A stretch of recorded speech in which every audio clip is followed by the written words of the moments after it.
사람들이 성기 인테리어라고 부르는 것에는 여러 종류가 있습니다. 단순히 둘레를 키우는 필러부터 피부 아래에 보형물을 넣거나 구슬을 심거나 피어싱을 하는 형태까지 다양하죠. 방법이 달라지면 변화의 양상도 달라집니다. 하지만 공통점이 있습니다.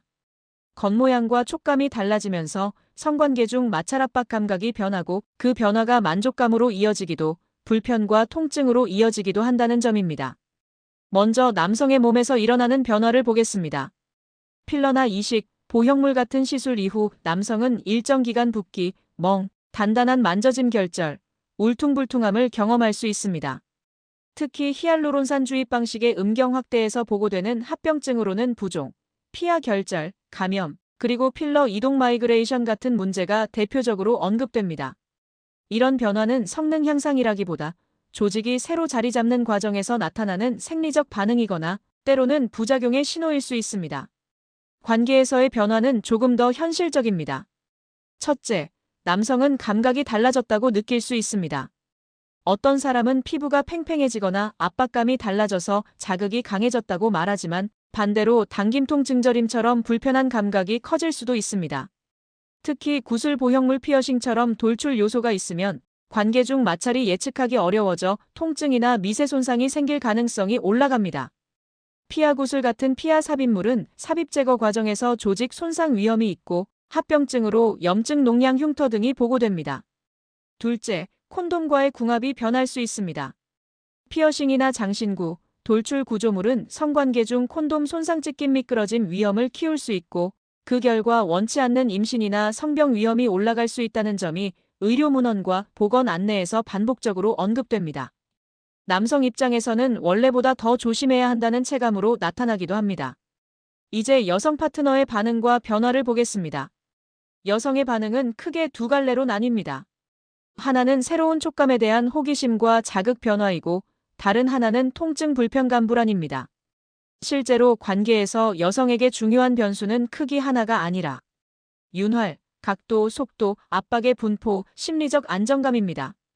인테리어로 돌출이나 단단한 부분이 생기면 자극이 국소적으로 몰려 따가움, 화끈거림, 마찰성 통증이 생길 수 있고 특히 충분히 젖지 않은 상태에서는 질입구나 질벽에 미세한 상처가 생겨 다음 날까지 쓰라림이 이어질 수 있습니다.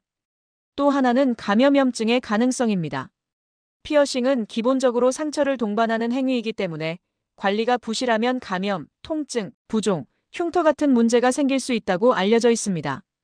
여성 쪽에서는 직접 피어싱을 한 것이 아니더라도 파트너의 장신구나 돌출 구조물로 인해 미세 손상이 늘면 지렴 증상이 악화되거나 관계 후 배뇨통 빈뇨 같은 요로 증상이 두드러질 수 있습니다. 다만 이건 인테리어를 했으니 반드시 생긴다가 아니라 마찰과 손상, 위생, 콘돔 손상 여부에 따라 달라집니다. 그리고 관계 분위기 자체도 달라집니다. 남성은 자신감이 올라갔다 새로운 느낌이 있다고 말할 수 있지만 동시에 부작용이 생길까봐 긴장된다는 불안도 생깁니다. 여성은 새로운 자극이 신기하다는 반응도 가능하지만 원치 않았던 변화라면 거부감이나 두려움이 생길 수 있습니다. 이때 가장 큰 변수는 기술이 아니라 사전 합의와 속도 조절입니다. 인테리어는 나 혼자 하는 몸의 변화 같지만 실제로는 성관계라는 공동의 경험을 바꾸기 때문입니다. 마지막으로 의학적으로 꼭 강조하고 싶은 안전 포인트가 있습니다. 첫째, 회복 기간을 무시하고 성관계를 서두르면 통증, 출혈, 감염 가능성이 커질 수 있으니 반드시 시술한 의료진의 지침을 따르는 것이 우선입니다. 둘째, 구슬 피어싱 보형물처럼 돌출 요소가 있다면 콘돔 손상 가능성을 전제로 더 안전한 피임 성병 예방 전략을 세워야 합니다. 셋째, 다음 신호가 있으면 적응 중으로 넘기지 말고 평가를 받는 게 좋습니다. 점점 심해지는 통증, 고름악취, 발열, 피부가 검게 변하거나 심한 붓기, 관계 후 반복되는 출혈, 배뇨통 분비물. 정리하면 이렇습니다. 남성 성기 인테리어는 관계에서 자극의 형태를 바꿉니다. 어떤 커플에게는 새로움과 만족으로, 어떤 커플에게는 통증과 불안으로 나타납니다. 그 차이를 만드는 것은 무엇을 얼마나 했는지뿐 아니라 회복과 관리, 콘돔 피임의 안전성, 그리고 파트너의 동의와 커뮤니케이션입니다. 좋아질 수도 있고 나빠질 수도 있다. 의학적으로 가장 정확한 결론은 이 변화가 기대만큼 단순하지 않다는 점입니다.